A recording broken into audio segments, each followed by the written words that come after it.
संतो जागत नींद न कीजे। ये बड़ा पद है, लेकिन इसकी एक आध पंक्तियों पर कुछ चर्चा।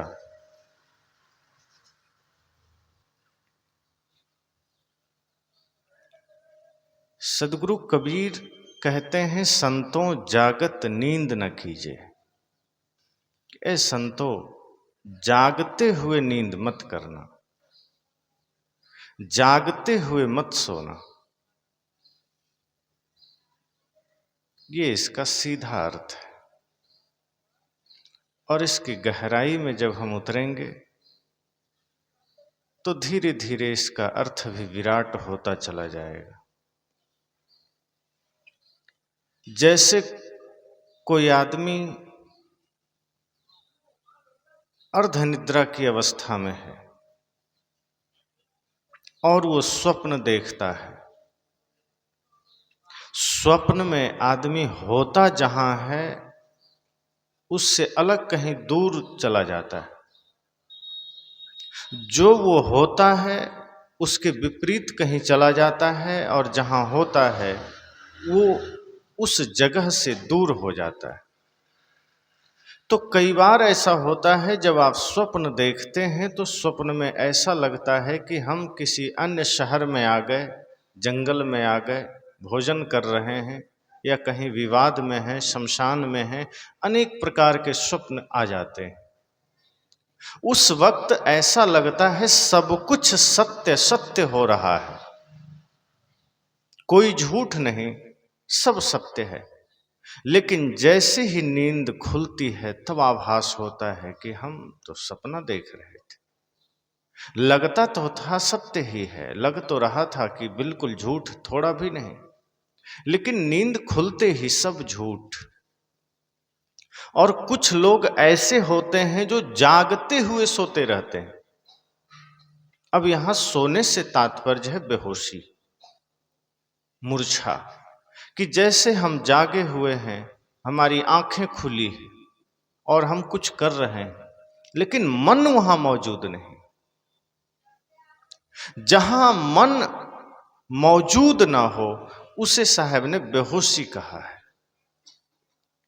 कि हम जहां उपस्थित हैं, मन कहीं और चला जाए तो फिर ये बेहोशी की अवस्था है, और ये सुषुप्ति की अवस्था है। तो जागते हुए सोने से तात्पर्य यही है कि जैसे आप सत्संग सुन रहे हैं और मन बाजार में है, कि जैसे आप भोजन कर रहे हैं और मन खेत में है। हाथ तो काम कर रहा है, पैर भी काम कर रहा है, बल्कि आंख भी काम कर रही है, लेकिन मन वहां मौजूद नहीं।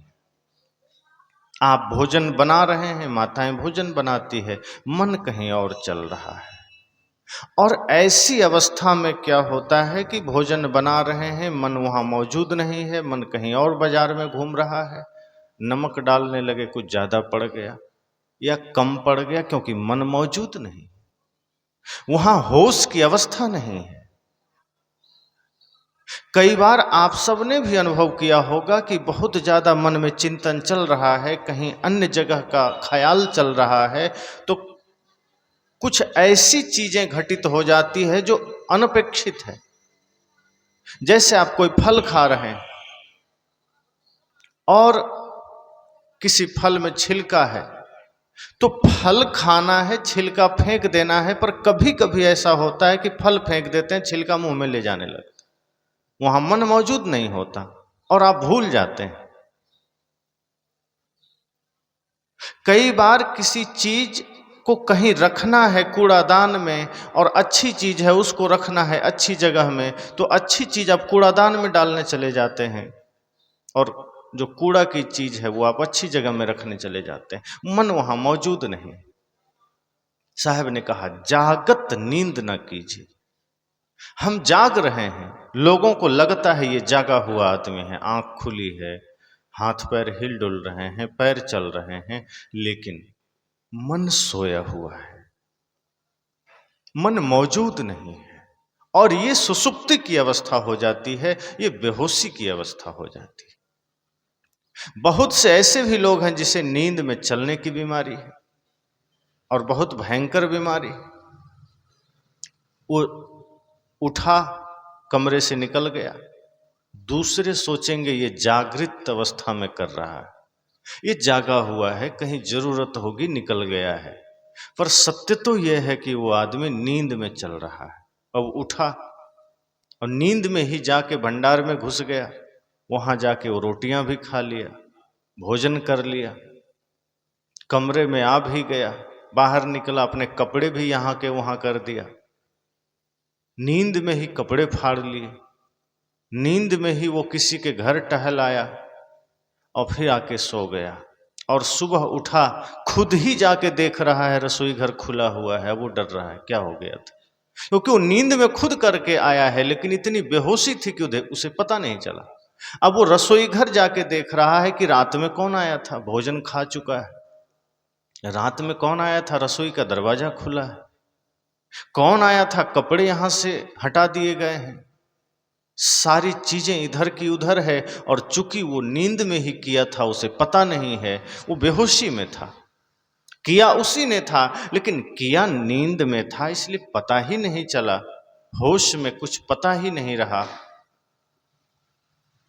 जागृत अवस्था ही नहीं थी, सुसुप्ति अवस्था थी, नींद में कर रहा था। हाथ को पता है, कई बार आप बहुत कुछ सोचते रहते हैं, हाथ को पता है भोजन के समय, आपको बताना थोड़े पड़ता है, हाथ अपना कौर बना लेता है, ऑटोमेटिक आपके मुंह तक पहुंचा देता है, मुंह अपना काम करके अंदर डाल देता है।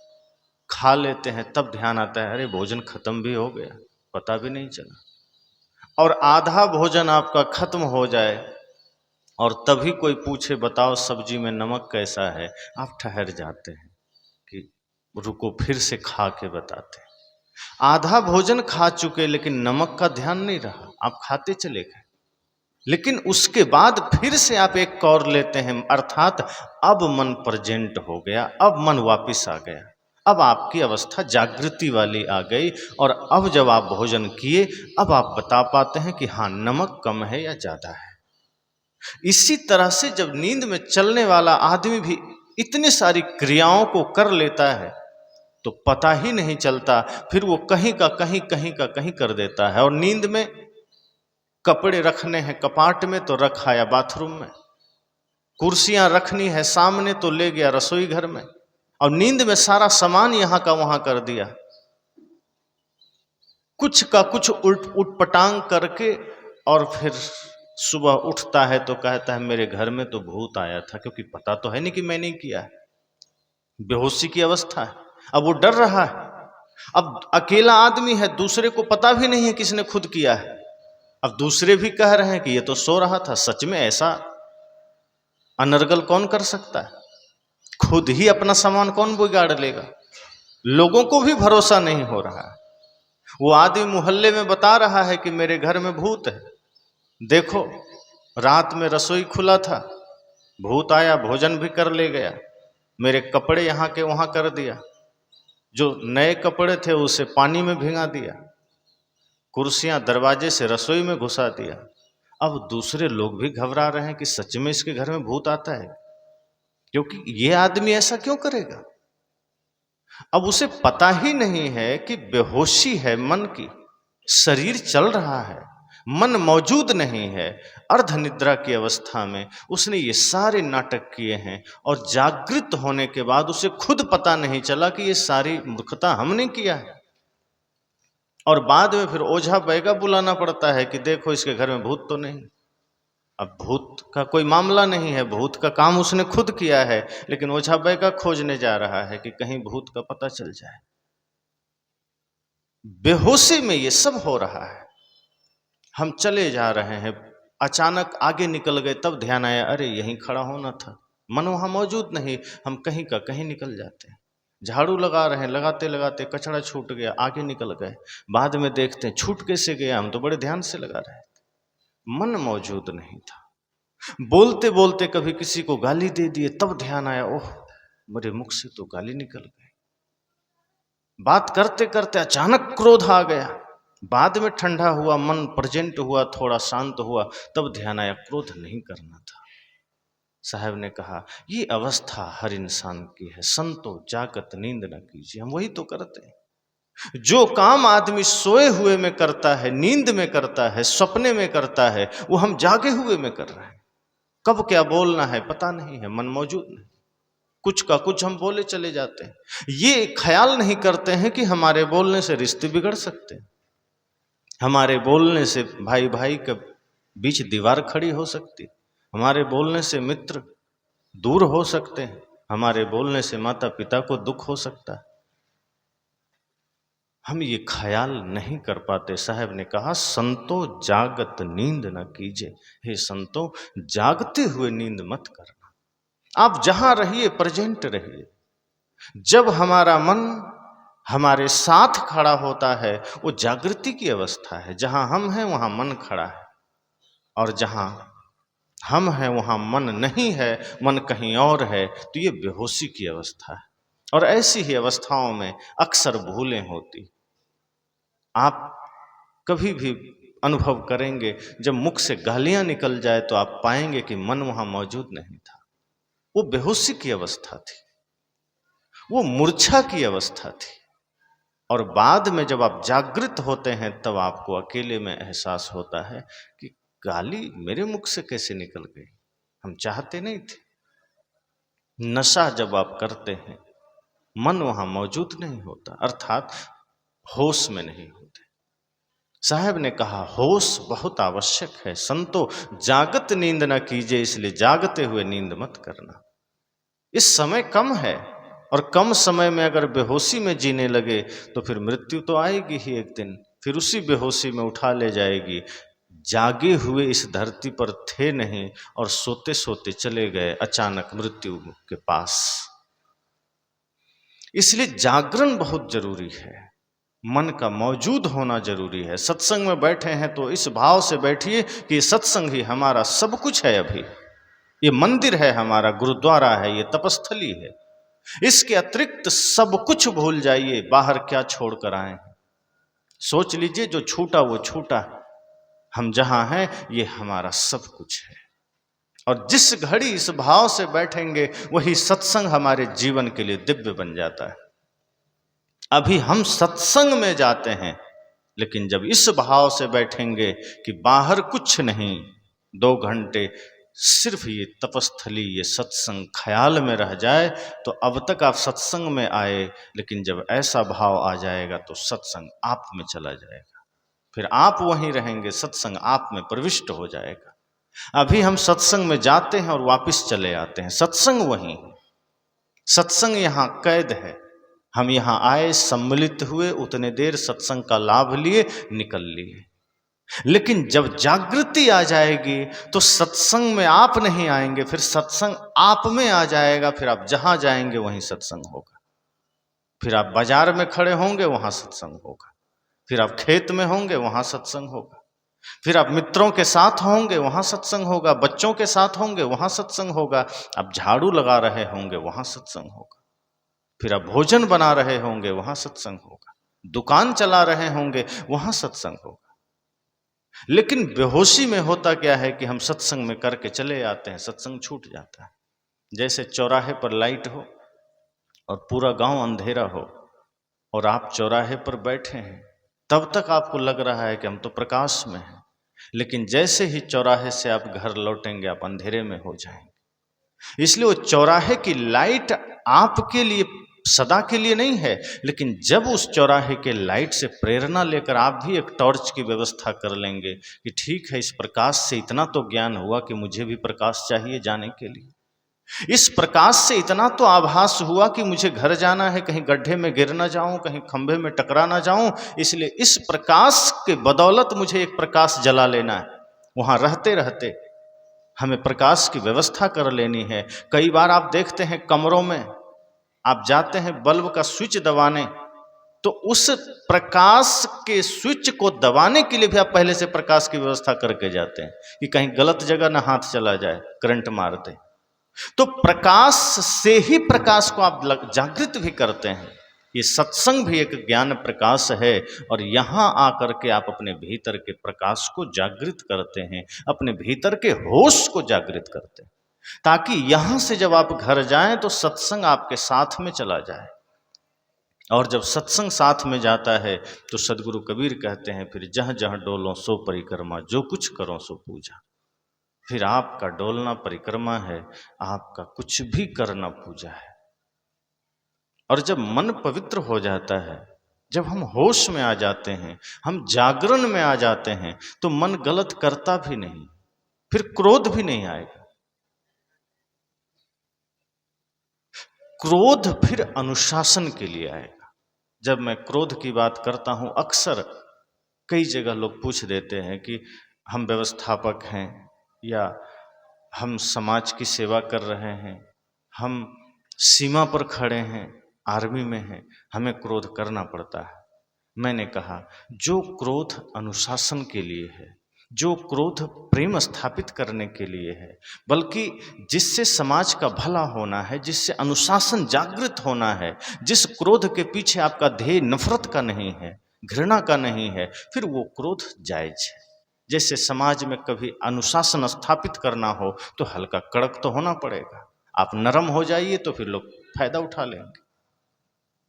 जैसे संत कहते हैं ना कि एक बार काल्पनिक कहानी, एक सांप बहुत ज़्यादा लोगों को डसता था, तो संत ने कहा तुम ऐसे मत करो, एक तो ऐसे ही भोग भूमिका में हो, न जाने कितने पाप तुमने किए हैं, उसका फल तुम यहाँ पा रहे हो, ऊपर से तुम इस तरह से, तो क्या करें, किसी को डसना मत। अब वो डसना छोड़ दिया, लोगों ने देखा, बच्चों ने देखा, ये सांप तो आज साधु बन गया। पहले तो दूर से ही दौड़ के काट लेता था, अब देख रहे हैं निकलता है, पास से कोई निकल जाता है सिर झुकाए। धीरे धीरे लोग डरना छोड़ दिए उससे, और फिर उस पर पत्थर मारने लगे, मजे करने लगे, बच्चे हाथ में उठा के घुमा के फेंकने लगे। अब वो लहूलुहान हो गया।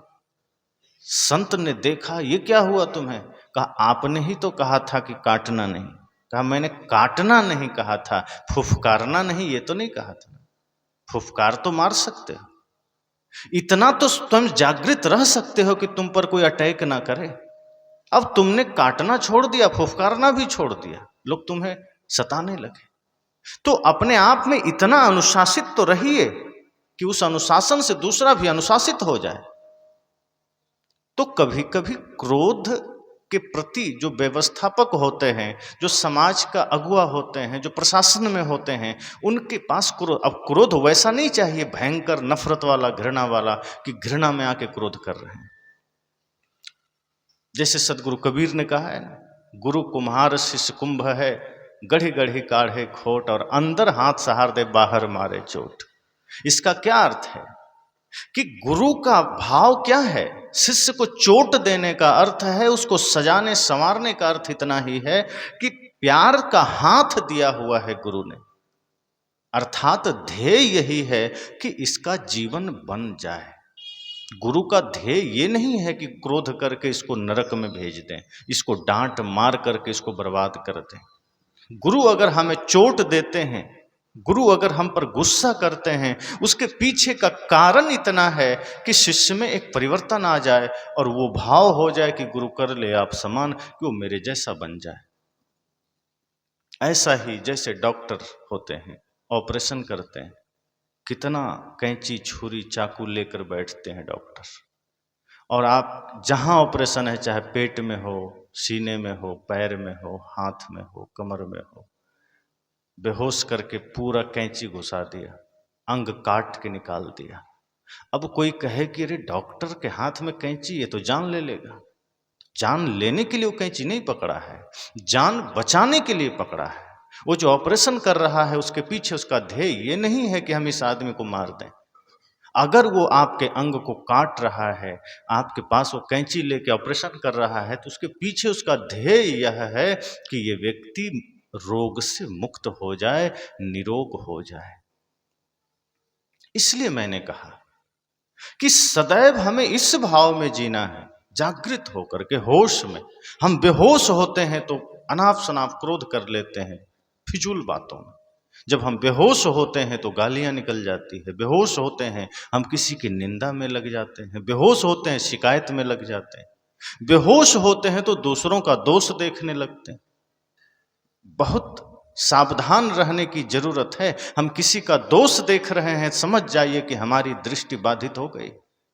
हम बाहर के आंखों से दूसरों का दोष देख रहे हैं।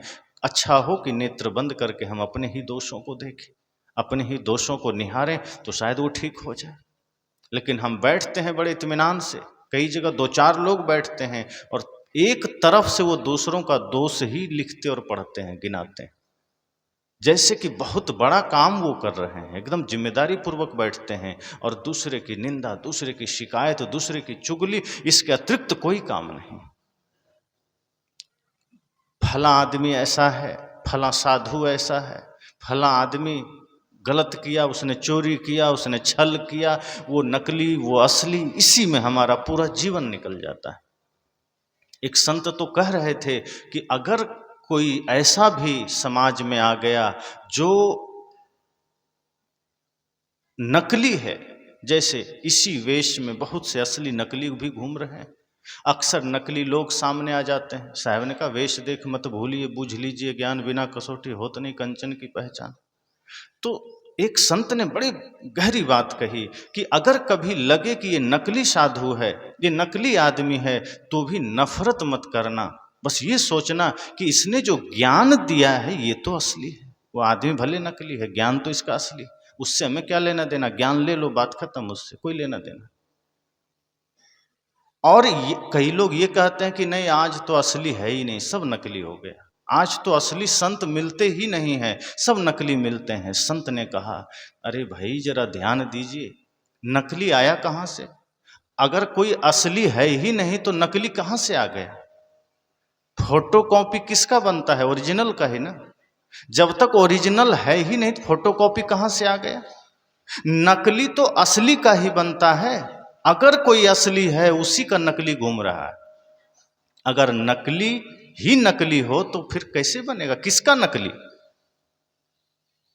कोई कहे कि मुझे ऐसा ही मोबाइल चाहिए तो ऐसा है तब ना इसके जैसा चाहिए। कोई कहे मुझे फोटो कॉपी करवाना है, आप जाते हैं जेरोक्स करवाने, तो ओरिजिनल जो आपके पास होता है उसको देते हैं, फिर वो उसका फोटो कॉपी आपको करके जेरोक्स करके दे देता है। संत ने कहा कि अगर आपको कभी ऐसा लगे तो आप ये समझना कि हमें सिर्फ उसके ज्ञान से मतलब है। ठीक ऐसे ही जैसे आप मिठाई की दुकान पर गए, मिठाई खरीदे, तो आपको मिठाई से मतलब है, हलवाई से कोई मतलब है? आप ये सोचते हैं कि हलवाई का नाम पता पहले जाने, उसका कुंडली जाने, कहाँ का है, कैसा है, तब मिठाई लेंगे? आप सोचते हैं नहीं कोई ज़रूरत नहीं, हमको मिठाई लेना है, बात खत्म। मिठाई लिए चल दिए, मिठाई से काम है, मिठाई खाना है। तो ऐसे ही और कभी कभी वही ज्ञान आपको असली तक पहुंचा देता है, कभी कभी वही नकली आपको असली के पास ले जाता है। इसलिए अपने मन में साहब ने कहा इतना होश जागृत कर लीजिए कि दोष कहीं देखिए ही नहीं, जागृत रहिए, होश में रहिए। कोई अगर गलत कर रहा है उससे सावधान रहिए, नफरत मत करिए। आपको किसी का जीवन पसंद नहीं, व्यवहार पसंद नहीं, तो साहब ने ये नहीं कहा कि साथ में बैठिए और घूमिए, लेकिन इतना करिए उसकी उपेक्षा कर दीजिए। एक शब्द शास्त्रों में आया है उपेक्षा। ना नफरत है ना उससे प्यार है, उपेक्षा का भाव है। और जब हम उपेक्षा करके अपने कार्य में लग जाते हैं तो हमारे मन में घृणा जन्म ही नहीं लेता, हमारे मन में क्रोध जन्म ही नहीं लेता, ईर्ष्या जन्म ही नहीं लेता, नफरत जन्म ही नहीं लेता। पर हम नफरत कर लेते हैं, किसी को देखा उसकी निंदा में, शिकायत में, कहीं नशा कर रहे हैं, कहीं दुर्व्यसन कर रहे हैं, कहीं गाली, कहीं झगड़ा, कहीं झूठ। साहब ने कहा जागत नींद न कीजिए, ये सब नींद के लक्षण है। जागते हुए में नींद, और जब जागते हुए नींद होता है तो फिर हम जीवन को जी नहीं पाते हैं, फिर ये जीवन बोझ बन जाता है, फिर हम इसको ढोते हैं। और जब जीवन ढोया जाए तो फिर जीवन समझना कि जिस हेतु से पाया था वो मिला नहीं, वो किया नहीं, फिर हमने सिर्फ जीवन को गंवा दिया। जन्म सब धोखे में खोए दियो, तूने कबहू न राम कहो। इसलिए सदगुरु कबीर ने बड़े ही गहरे तरीके से इस पद में कहा कि संतो जागत नींद न कीजिए। अपने जीवन को ऐसा बनाइए कि आप जागत रहिए, आंखें भी खुली रहे और भीतर की भी आंखें खुली रहे, बाहर की भी और भीतर की भी। हमारी बाहर की आंख खुली है, भीतर की बंद हो जाती है। अब कोई आदमी शराब पी रहा है तो वहां पर आप क्या कहेंगे? उसकी बाहर की तो आंखें खुली है, वो गया शराब पी लिया, लेकिन भीतर की आंख उसकी बंद है, तभी तो वो देख नहीं पाया उसकी सच्चाई कि ये नशा है, इसको पीने से शरीर में नुकसान होगा, धन का नुकसान होगा, सम्मान चला जाएगा। तो बाहर की आंख खुली थी, भीतर की बंद हो गई, और भीतर की जब बंद होती है तो हम नशा को हाथ लगा देते हैं। शराब, अब तो शराब के जो पैकेट आते हैं उस पर लिखा होता है स्वास्थ्य के लिए हानिकारक है। तो सदगुरु कबीर कहते हैं कि बाहर तो आंख खुली है, लेकिन इस खुली आंख से वो दिखाई नहीं दे रहा कि स्वास्थ्य के लिए हानिकारक है, हम फिर भी खरीद रहे हैं। गुटखा की पुड़िया पर लिखा है स्वास्थ्य के लिए हानिकारक, तंबाकू की पुड़िया पर लिखा है स्वास्थ्य के लिए हानिकारक, बीड़ी गांजा सब पर लिख दिया गया, सरकार ने चेतावनी दे दिया, लेकिन आदमी की वही अवस्था है। साहब ने इसलिए तो कहा, मैं के ही समझाऊं या जग अंधा। जगत के लोग अंधा हैं, मैं किसको समझाऊं? हाथ में पुड़िया है, देख रहा है स्वास्थ्य के लिए हानिकारक, फिर भी खा रहा है। तो जैसे ही बेहोशी आती है, हम गलत करना शुरू कर देते हैं। बाहर की आंख खुली है, भीतर की जगी नहीं, विवेक की आंख खुली नहीं, और हमसे पाप होना शुरू हो जाता है। साहब कहते हैं जब भी क्रोध आए समझना आप बेहोश हैं, और बेहोशी में सब गलत काम होते हैं, अच्छा काम होता ही नहीं। जैसे ही आपके जीवन में बुराइयां आने लगे या आपसे कुछ गलत हो जाए, समझ जाइए बेहोशी आ चुकी है, बेहोशी में जी रहे हैं। कुछ भी गलत करने के लिए बेहोशी जरूरी है। कोई आदमी होश में होगा तो गलत कर ही नहीं सकता। जो आदमी होश में होगा वो गाली नहीं दे सकता, जो आदमी होश में होगा वो झूठ नहीं बोल सकता, जो आदमी होश में जिएगा वो नशा को छू भी नहीं सकता, जो आदमी होश में होगा वो किसी से नफरत नहीं कर सकता, वो किसी से घृणा नहीं कर सकता, वो किसी की निंदा नहीं कर सकता, शिकायत नहीं कर सकता, वो दूसरे का दोष नहीं देख सकता। ये सारे पाप करने के लिए सोना जरूरी है, बेहोशी जरूरी, और हम बेहोश में हैं, हम होश में नहीं हैं। अगर होश में हो तो हम किसी की निंदा करें क्यों करेंगे? साहब ने कहा ना कि अपनी ओर जब हम दृष्टि करते हैं तो हमें अपना दोष दिखाई देता है, हम दूसरे का दोष देख रहे हैं। अब दूसरे का दोष देखने से मिलेगा क्या? अपना मन गंदा होगा। अब ये तो ऐसा ही है जहां कहीं गुलाब का पेड़ हो, गुलाब खिला है, फूल खिले हैं ढेर सारे, अब आदमी उसे ना देखकर बगल में कूड़ा का ढेर है और उसी को देख रहा है, तो क्या कहेंगे? बगल में बगीचा है, फूलों से खिला हुआ बगीचा, सुगंधी आ रही है, वो आदमी वहां खड़ा होकर फूलों का आनंद नहीं ले रहा, वो जाके कचड़े के ढेर पर दुर्गंध के बीच बार बार देख रहा है, तो मन में दुर्गंधी ही तो आएगी, आपके कान नाक सब जगह दुर्गंधी भरेगी। साहब कहते हैं किसी के जीवन में अगर कोई बुराई है उस पर नजर मत डालिए, अच्छाई पर नजर डालिए। होश इसी का नाम है कि हम होश में अगर आए तो ये घटित हो सकता है कि हम दूसरों से क्या ले रहे हैं, वरना जिंदगी तो ऐसे ही बेहोशी में बीत जाएगी। और बेहोशी इतनी खतरनाक होती है कि कभी कभी वही नींद में चलने की बीमारी जैसी होती है। लगेगा हम सत्संग कर रहे हैं, लगेगा हम धर्म के मार्ग पर चल रहे हैं, हम सुबह उठ के ध्यान भी कर लेते हैं, हम दान भी कर लेते हैं, हम सत्संग में भी चले जाते हैं, हम समाज के कार्यों में भी भाग ले लेते हैं, सब ये नींद में चलने जैसा हो जाता है। लेकिन भीतर मन इतना व्यग्र होता है, इतना व्यथित होता है, इतना पीड़ित होता है कि हमें सोने के लिए नींद की गोलियां खानी पड़ती है। बिस्तर पर जैसे ही आए अब करवट बदल रहे हैं। जो व्यक्ति पूर्ण होश में जीता है वो जब नींद में जाता है तो तकिए पर सिर रखा और नींद आ गई। और जो आदमी बेहोशी में जी रहा है, अर्थात न पूरा नींद में है न पूरा जागा हुआ है, बेहोशी मतलब न तो वो नींद में है न जागा हुआ है, या तो पूरा नींद में रहिए या पूरा जागा हुआ रहे। जो व्यक्ति पूरा जागा हुआ है वही पूरी नींद भी ले पाता है, और जो आदमी आधा जागा हुआ है, आधा सोया हुआ है, वो नींद में भी जाता है तो आधा जगा रहता है, और जगा है तो आधा सोया रहता है। इतना खतरनाक स्थिति बन जाती है कि वो ना नींद में सो पाता है, ना जगे में वो जगा रह पाता है। उल्टा हो जाता है, सब कुछ बिगड़ जाता है। बिस्तर पर सोने गए तो तारे गिन रहा है, दुनिया भर की कल्पनाएं कर रहा है, सोच रहा है इसके उसके बारे में। धीरे से बहुत देर के बाद नींद भी आई तो करवट बदलते बदलते, और ऐसी नींद आई कि पूरी गहरी नहीं आई, आधी नींद आई। आधे में सपना देख रहा है, आधी अवस्था है नींद की, और सपने में कुछ देख लिया डरावना, डर के फिर बैठ गया, फिर कुछ उटपटांग सोचा किया, फिर सोया। लेकिन जो व्यक्ति जागा हुआ है, जिसका मन निर्मल है, जिसका मन पवित्र है, वो नींद में भी जाता है तो इतनी गहराई से जाता है कि कब सुबह हो गई, कब 4 बज गया, कब 5 बज गया, कुछ भी ख्याल नहीं आया। एक गहरी नींद उसकी होती है, पूरी रात निकल जाती है, ना स्वप्न आता है। जिन्हें भी स्वप्न आता है समझ जाइए कि नींद पूरी नहीं है, वो आधी नींद है। जिस दिन पूरी नींद आपकी हो जाएगी, स्वप्न का कोई ख्याल तक नहीं होगा, स्वप्न का आगमन नहीं होगा। अगर आप लोग स्वप्न देखते हैं तो कई बार लोग कहते हैं नहीं मैं तो अच्छा स्वप्न देखता हूं। स्वप्न अच्छा हो या बुरा है तो वो अर्ध जागृति की अवस्था, अर्ध सुसुप्ति की अवस्था। आधा जगे हैं आधा सो रहे हैं, पूरी तरह तो न सो रहे हैं न जगे हैं।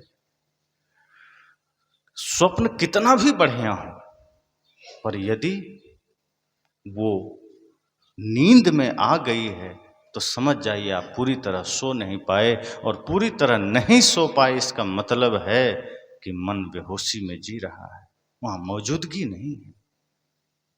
अब जैसे कोई कहे नहीं हम तो शराब पीते हैं लेकिन बढ़िया वाला पीते हैं, तो शराब कितना भी बढ़िया है तो शराब है, वो खराब, वो कोई अच्छा थोड़े हो जाएगा। अब कितना भी क्वालिटी का शराब हो, है तो नशा, है तो पाप, चाहे जितना बढ़िया हो जाए। इसी तरह स्वप्न आया मतलब जागृत नहीं है, भीतर बेहोशी है, और बेहोशी में आप सो नहीं पाए, आधा जगे हैं आधा सोए हैं।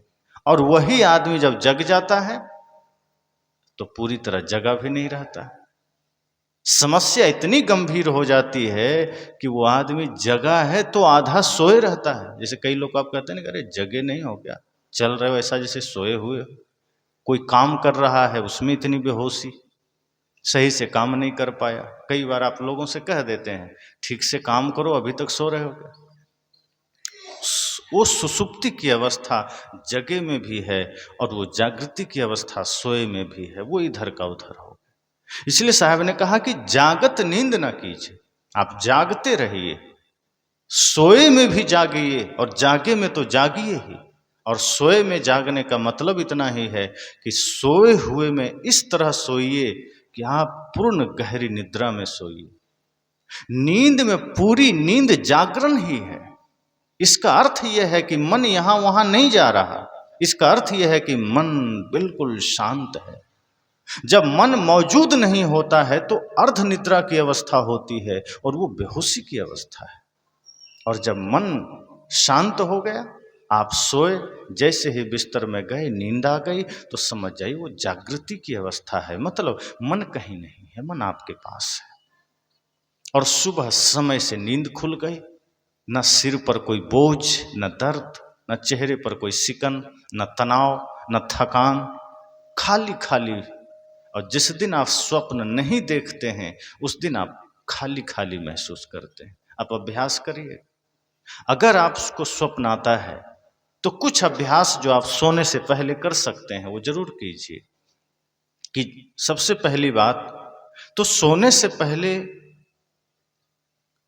अगर 9 से 11 के बीच आप सो रहे हैं, चूंकि अब तो समय लोगों का बढ़ गया है मोबाइल टीवी की वजह से, कि बिस्तर पर जाने के बाद आदमी कम से कम आधे से 1 घंटा तो मोबाइल चलाता ही चलाता है। कई लोग ज़्यादा भी चलाते हैं, कई लोग 12-1 बजे जाके सोते हैं। अब जो 12-1 बजे सो रहे हैं वो 4 बजे कैसे जगेंगे, वो तो 8 बजे जगेंगे, उनके लिए तो सूर्योदय 8 बजे होगा। और जो ब्रह्म मुहूर्त में नहीं जगेंगे वो स्वस्थ कैसे रहेंगे? और जो स्वस्थ नहीं रहेंगे उनका मन स्वस्थ कैसे होगा? और जब मन स्वस्थ नहीं होगा तो चिंतन कैसे स्वस्थ होगा? और जब सोचना ही बिगड़ जाए तो पूरा जीवन बिगड़ गया।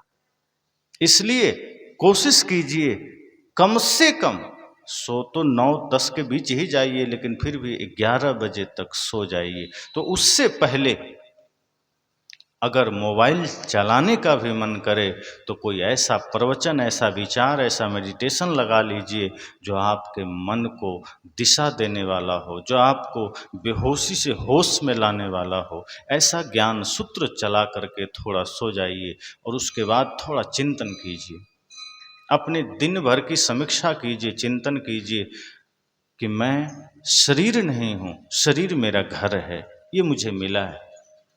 मैं श्वास ले रहा हूँ, छोड़ रहा हूँ। जिस दिन ये श्वास लेना छोड़ना बंद हो जाएगा उस दिन ये शरीर हमसे पृथक हो जाएगा। और जब शरीर पृथक हो जाएगा फिर ये शरीर तो पड़ा रहेगा पर इस शरीर का कोई महत्व तो नहीं होगा, फिर ये सिर्फ लाश होगी।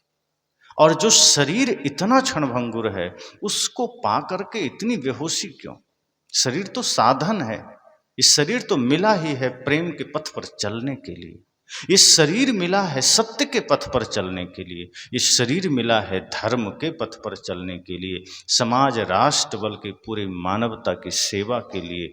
इस भाव के साथ कि शरीर हमसे पृथक है, हम इससे पृथक हैं, इस शरीर और मेरे वजह से ये बीच में मन खड़ा हो गया। लेकिन हमें शरीर में जब आसक्ति होने लगती है, शरीर के प्रति बहुत ज़्यादा राग होने लगता है, और फिर शरीर के साथ साथ शरीर से जुड़े हुए प्राणी पदार्थों में जब हमारी आसक्ति बन जाती है तो ये मन हमें फिर उन्हीं चीज़ों में भटकाता है, घुमाता है, फिर दौड़ाता है, फिर हमें परेशान करता है, पीड़ित करता है।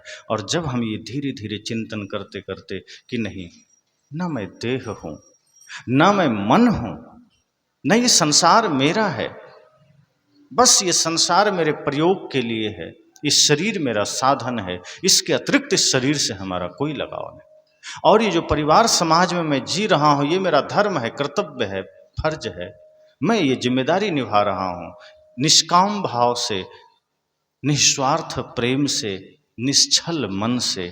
जब इन संकल्पों के साथ धीरे धीरे श्वास को आप केंद्रित करेंगे, श्वास पर मन को धीरे धीरे लंबी गहरी श्वास लीजिए, क्योंकि आपके मन की अवस्था के साथ साथ श्वास की अवस्था भी बदलती चली जाती है। आप अनुभव करेंगे जब आप गुस्से में होते हैं आपके श्वास में उथल पुथल हो जाता है, वो तेजी से चलने लगता है। इसलिए आप कई बार क्रोध की अवस्था में ब्लड प्रेशर चेक कराइए तो आपका ब्लड प्रेशर बढ़ा हुआ रहेगा, क्योंकि क्रोध में पूरा शरीर हलचल में आ जाता है, आपकी सांसें तेज हो जाती है, धड़कन तेज हो जाती है, और ऐसी ही अवस्थाओं में फिर शरीर भयंकर रुग्ण हो जाता है। इसलिए आप उस वक्त ये ध्यान दीजिए कि जितना स्थिर आपकी श्वास होगी आपका मन उतना स्थिर होगा, आपका विचार उतना स्थिर होगा। श्वास, इसलिए बुद्ध की साधना में श्वास पर मन को केंद्रित करने की बात कही गई। आप जब बुद्ध को पढ़ेंगे, भगवान बुद्ध को, तो उन्होंने कहा कि श्वास के साथ साथ मन को साधो। जो श्वास आ रही है जा रही है, आप नेत्र बंद कीजिए, आती जाती श्वास पर मन को ठहराइए। हर श्वास के साथ धीरे धीरे श्वास की गति को इतना स्थिर कर दीजिए कि जैसे बस एक धागे की भांति, एक पतले धागे की भांति, कोई कंपन नहीं, कोई अस्थिरता नहीं, कोई हलचल नहीं, बड़ी ही शालीनता, बड़े ही भाव से धीरे धीरे जब लंबी गहरी श्वास और धीरे धीरे धीरे धीरे आपका मन उस पर केंद्रित होगा, आप पाएंगे कि फिर कब आपको नींद आ गई पता भी नहीं चलेगा, और एक गहरी नींद आएगी, फिर कोई स्वप्न नहीं आएगा। अगर इतना आप करके देखिए तो आपको कोई स्वप्न नहीं आएगा, और जब सुबह आपकी नींद खुलेगी तो ऐसा मालूम पड़ेगा जैसे एक नया सूर्योदय हमने देखा है, जीवन का एक नया सवेरा मिला है जो आज तक हमने देखा नहीं। इतना फ्री आप महसूस करेंगे, आपका सिर इतना हल्का आपको लगेगा कोई बोझ नहीं, कोई तनाव नहीं, जैसे कोई नई जिंदगी मिल गई। और सुबह उठते ही पुनः नेत्र बंद कीजिए, धीरे से लंबी गहरी श्वास लेकर पुनः श्वास पर मन को ठहराइए और संकल्प लीजिए कि आज मुझे अपने पूरे दिन भर को दिव्य बना देना है, प्रेम के साथ जीना है, सत्य के साथ जीना है, न्याय के साथ जीना है। मेरा हर कर्म आज पूजा बन जाना चाहिए। कल क्या करना है मत सोचिए, आज का संकल्प लीजिए। साहब ने कहा कल का कल पर छोड़ दीजिए, कल पुनः नया संकल्प ले लीजिएगा, पर सुबह उठिए तो बस इतना सोचिए कि आज का दिन मुझे पूरा एक एक पल को उत्सव की तरह बना देना है, पूजा की तरह बना देना। उसके बाद अपने दैनिक क्रियाओं में लग जाइए, फिर आप देखेंगे कि आपके द्वारा उस दिन किया गया हर काम पूजा बन जाएगा। फिर उस दिन आपके द्वारा बोला गया एक एक शब्द महत्वपूर्ण हो जाएगा। फिर उस दिन आपके द्वारा सोचा गया हर वचन बहुत बड़ा चिंतन बन जाएगा। इसलिए साहब ने कहा कि जागत नींद न कीजिए। ये जागते हुए नींद बड़ा खतरनाक है कि हम जागे हैं लेकिन नींद में है तो नशा कर लेते हैं। जागते हुए नींद का अर्थ यही तो है कि हमारी आंख खुली है, हम क्रोध कर बैठते हैं, हम गाली दे बैठते हैं, हम मांस मछली का सेवन कर लेते हैं, हम अपने भाई के साथ विवाद कर लेते हैं। साहब ने कहा जागते हुए में नींद मत करना। अगर जागते हुए में नींद करेंगे तो बाहर से तो भक्त होंगे, लेकिन भीतर से फिर वो मन आपको बेचैन करता रहेगा, आपके भीतर फिर देवत्व को स्थापित नहीं होने देगा। जैसे आज पूरा भारत उत्सव मना रहा है श्री राम के आगमन का, कि अयोध्या में श्री राम का आगमन हुआ। सच पूछिए तो जिस राम की बात सदगुरु कबीर ने किया है, वो राम आपके हृदय से कभी गए ही नहीं थे। वो एक इतिहास का हिस्सा है राम, जो वहाँ स्थापित हुआ, ठीक है, लेकिन वो एक उससे एक हम प्रतीक अपने जीवन में ले सकते हैं कि जिस प्रकार श्री राम का आगमन अयोध्या में हुआ, उसी तरह से हम सब के जीवन में राम का आदर्श का आगमन होना चाहिए, राम के चरित्र का आगमन होना चाहिए। राम मूर्ति रूप में तो वहाँ आ गए, लेकिन राम की मूर्ति से हम क्या करेंगे? वही जागत नींद न कीजिए। साहब ने कहा कि जो लोग राम जी की स्थापना करा गए, जो लोग उसमें सम्मिलित हो गए, जो लोग दर्शन कर रहे हैं, आप जब समीक्षा करेंगे तो पाएंगे वो जागे तो हैं लेकिन जागे में सोए हुए हैं। इसलिए वो लोग राम का नाम ले रहे हैं, राम की पूजा कर रहे हैं, लेकिन घर में अपने भाई के साथ वो रावण जैसा व्यवहार कर रहे हैं, अपने माता पिता के साथ वो राक्षसों वाला व्यवहार कर रहे हैं। और जिस दिन जागत नींद न कीजिए, जिस दिन हमारी निद्रा खत्म हो जाएगी, जिस दिन हम पूर्ण रूप से जागृत हो जाएंगे, उस दिन राम का चरित्र का आगमन हमारे हृदय में होगा। जब हम अपने हृदय को ही मंदिर बना लें, हम अपने घर को ही मंदिर बना लें, तो फिर श्री राम का आगमन फिर सिर्फ मूर्ति रूप में नहीं होगा, उनके चरित्र के रूप में होगा, उनके विचार के रूप में होगा, उनके आदर्श के रूप में होगा। जिस दिन महापुरुषों का आगमन हमारे हृदय में हो जाएगा, जिस दिन महापुरुषों के ज्ञान का स्थापना हमारे हृदय में हो जाएगा, उस दिन हम कोई गलत काम नहीं कर पाएंगे। आज हम अपने दिल में राम को बिठाना ही नहीं चाहते, राम को बिठा देते हैं मंदिर में और दिल में बिठा लेते हैं रावण को, तभी तो भाई से झगड़ा करते हैं। कोई राम को यहां बिठाकर भाई से लड़ सकता है क्या? छोटी सी बात जरा सोचिए।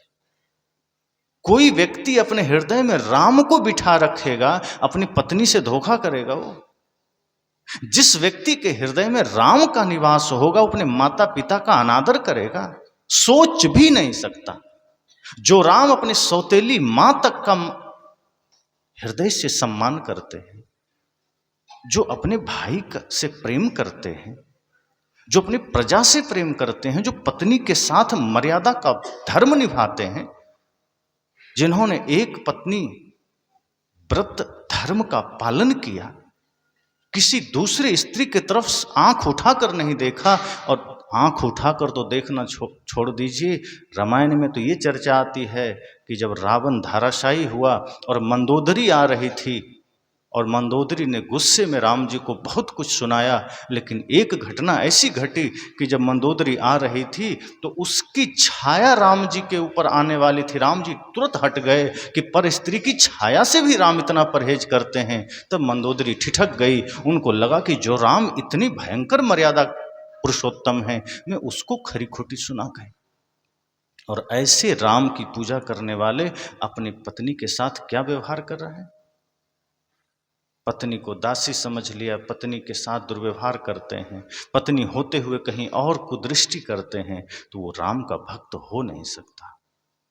इसलिए मैंने कहा कि सदगुरु कबीर की बात में वो सारा ज्ञान समाहित है जो हमारे संपूर्ण विश्व को प्रेम के पथ पर, जागृति के पथ पर, होश के पथ पर ला सकता है। आज हम राम राम करें, लेकिन वो राम का आचरण, वो राम का चरित्र हमारे दिल में स्थापित हो जाए। आज हम खुशियां मनाएं, लेकिन खुशियां मनाने के बाद, राम की पूजा करने के बाद, राम को मंदिर में दर्शन करने के बाद और घर में आके मांस खा रहे हैं, तो वो कैसा राम भक्त हुआ? इसलिए साहब ने कहा कि ये जागते हुए सोना हुआ। जागत नींद न कीजिए कि मुख से राम चल रहा है लेकिन हम सो रहे हैं, तो छुरी भी चल रहा है, मुख में राम, बगल में छुरी। मुख में राम राम चल रहा है और दुकान पर बैठे तो दूसरों के साथ ठगी भी कर रहे हैं। तो जागे में सोना ही तो हुआ। साहब कहते हैं जागते हुए मत सोना, जागते हुए बेहोश मत होना, कोई गलत काम मत करना। ध्यान रखिए, भक्त होना का अर्थ ये नहीं कि आप किसी से दीक्षा ले लिए या किसी भगवान की पूजा कर लिए, मंदिर चले गए, सत्संग में चले गए, भक्त हो गए। भक्त होने का अर्थ है कि भक्ति जीवन में जागृत हो जाए। भक्त होने का अर्थ है कि आपके हृदय में करुणा, अहिंसा, सत्य जागृत हो जाए। परहित सरिस धर्म नहीं भाई, पर पीड़ा सम नहीं अधमाई। कि जो दूसरे के प्रति भी जो द्रवित हो उठे, दूसरे के प्रति भी जो करुणा का भाव रख सके, दूसरे के प्रति भी जो प्रेम का भाव रख सके, संपूर्ण सृष्टि के प्रति जो न्याय का भाव रख सके, वो भक्त है। और जो व्यक्ति दूसरे से नफरत करा, घृणा कर रहा है, जो दूसरे के धन को देखकर जल रहा है, जो दूसरे की सफलता को देखकर जल रहा है।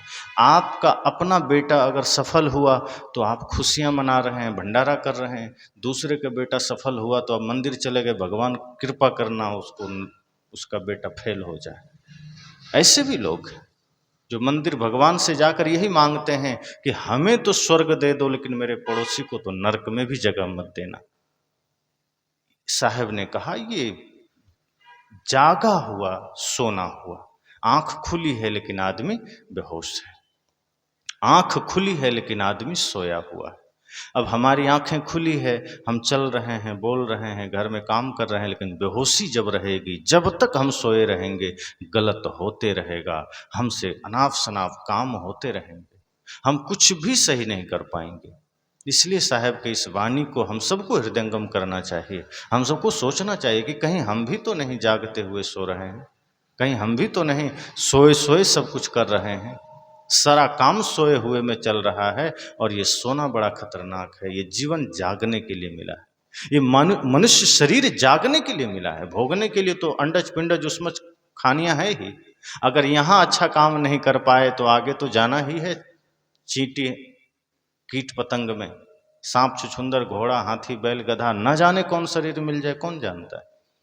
संतों ने कहा जैसा आप संस्कार बना के जाएंगे, जैसा कर्म करके जाएंगे, वैसे शरीर आपको मिल जाएगा। अगर इस जीवन में कुछ धर्म के दीप जला सके, अगर आपस में प्रेम से जी सके, अगर अपने भीतर से नफरत, घृणा, ईर्ष्या को मिटा सके, तो संभव है कि पुनः मनुष्य शरीर मिले और पुनः और ज़्यादा भक्ति किए तो शायद मोक्ष भी मिल जाए, फिर आना जाना भी बंद हो जाए।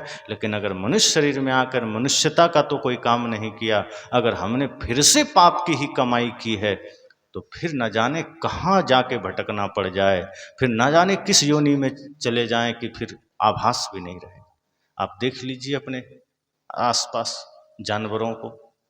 अब तो मौसम ठीक हो गया, थोड़ी ठंडी थी, जानवर बाहर परेशान हैं, लोग डंडे मार रहे हैं। जिस जानवर को आपने पाला है उसको तो किसी तरह अपने घर में जगह दे दिया, जो पालतू है, लेकिन जो फालतू है, न उसको भोजन, न उसको आवास, न ठंडी में कोई जगह, वो कितनी भयंकर पीड़ा को झेलता होगा। जरा एक बार विचार करके देखिए। एक छोटी सी चींटी के जीवन को देखिए, एक कुत्ते को जीवन को देखिए, एक छोटे छोटे जीवों के बारे में जरा सोचिए, वो किस पीड़ा से गुजरता होगा। हम सबको थोड़ी सी भी दिक्कतें होती है, तकलीफें होती है, हम हाय तौबा करने लग जाते हैं। अभी चलते चलते अचानक एक कंकड़ भी आपके पैर से टकराए और आप हल्का गिर जाएं, जख्म हो जाए, आदमी परेशान हो जाता है। एक धूल आपके आंख में चली जाए तो आप परेशान होते हैं, कितना कष्ट होता है। हाथ में चोट आ जाए, पैर में चोट आ जाए, कितना कष्ट होता है। हम उस कष्ट से जल्दी मुक्ति चाहते हैं। बुखार आ जाए, सिर दर्द हो जाए, कितनी तकलीफें होती है, लेकिन वो सारे जीव जंतु कितने भयंकर कष्ट सहते होंगे, कभी आपने सोचा? और सोचिए, उसमें जाना पड़ सकता है, उसमें हम सबको भी जाना पड़ सकता है यदि इस शरीर में हम बेहोश हो गए तो। इसलिए जागरण जरूरी है। साहब की इस वाणी को हम सब विचार करें कि संतों जागत नींद न कीजिए। साहब ने कहा, संतों, ए सज्जनों, जागते हुए नींद मत करना, अर्थात आंख खुली रखना तो भीतर की भी आंख खुली रखना। ऐसा नहीं कि ये बाहर की आंख खुली है और भीतर विवेक की आंख बंद हो जाए, क्योंकि बाहर की आंख खुली है लेकिन जब भीतर की आंख बंद हो जाती है तो हम सही गलत समझ नहीं पाते, फिर हानि लाभ समझ नहीं पाते, फिर अच्छा बुरा समझ नहीं पाते, फिर जो गलत है हम उसे ही स्वीकार में लग जाते हैं, क्योंकि मन हमें वहीं ले जाता है जो गलत है। मन कभी आपको योग में नहीं ले जाएगा, मन कभी आपको धर्म पर नहीं ले जाएगा, क्योंकि मन अनादि काल से माया के साथ मित्रता कर रखा है। मन अनादि काल से गलत चीजों का अभ्यासी है। इसलिए आज भी आप अगर थोड़ा सा मन को ढीला छोड़ेंगे, वो आपको गलत जगह ले जाएगा। वो आपको नहीं कहेगा सत्संग में चलो, मन आपको यही कहेगा, अरे सिनेमा में चलो, सत्संग में क्या रखा है। अगर आप थोड़ा सा सावधान हो जाएं तो मन आपको शराब की दुकान पर खड़ा कर देगा, मन आपको गुटखे की दुकान पर खड़ा कर देगा, मन आपको व्यभिचार के अड्डा पर खड़ा कर देगा, मन आपको जुआ के अड्डे पर खड़ा कर देगा, मन आपको दुनिया भर के राग रंग में ले जाके खड़ा कर देगा, मन आपको तत्क्षण माया से जोड़ देगा। लेकिन जब आप थोड़ा जागृत, थोड़ा सा सावधान होते हैं, पूर्व का कोई संस्कार हल्का जागृत होता है, तो आप अंतरात्मा की आवाज सुनते हैं कि नहीं, सत्संग में जाना है, हमें ज्ञान की चर्चा सुनना है। मन को आप नजरअंदाज कर देते हैं, और जब यहाँ आते हैं, ज्ञान की चर्चा सुनते हैं, तो इस ज्ञान का रंग हल्का सा मन पर भी चढ़ता है, तब मन भी थोड़ा थोड़ा धार्मिक होने लगता है। तभी तो संतों ने कहा, रंग दे प्रभु ज्ञान के रंग में काया, रंग ना ले इस पापी मन को अपने रंग में माया। हे प्रभु, इस ज्ञान के रंग में हमें रंग दो। अगर आपने देरी किया तो क्या पता ये माया इस मन को अपने रंग में रंग ले, और कहीं मन को माया ने रंग लिया, फिर कोई बचा नहीं सकता। इसलिए सदगुरु कबीर ने, माता शबरी ने, ध्रुव ने, प्रहलाद ने, नानक ने, रैदास ने, बुद्ध ने, महावीर ने अपने मन को ज्ञान के रंग में रंगा था, अपने मन को ध्यान के, सत्य के, प्रेम के रंग में रंगा था। यही जागृति की अवस्था है, यही होश की अवस्था है। हम सब भी इसी होश में जिएं, इसी जागृति में जिएं कि सत्संग में आए तो सत्संग हम सबको इतना जागृत कर दे कि बाहर की आँखों के साथ साथ भीतर की भी आँख खुले और हम सही गलत जान सकें। क्या बोलना है, क्या नहीं बोलना है, इसका ध्यान रहे। कहाँ जाना है, कहाँ नहीं जाना है, इसका ध्यान रहे। हमारा किया हुआ हर कर्म सेवा बन सके, पूजा बन सके, इसका ध्यान रहे। अपने घर के आंगन में भी झाड़ू लगाइए, सड़क में भी झाड़ू लगाइए, इस अहोभाव के साथ लगाइए, इतने आनंद के साथ लगाइए कि आपको लगे कि हम किसी भगवान के मंदिर में झाड़ू लगा रहे हैं।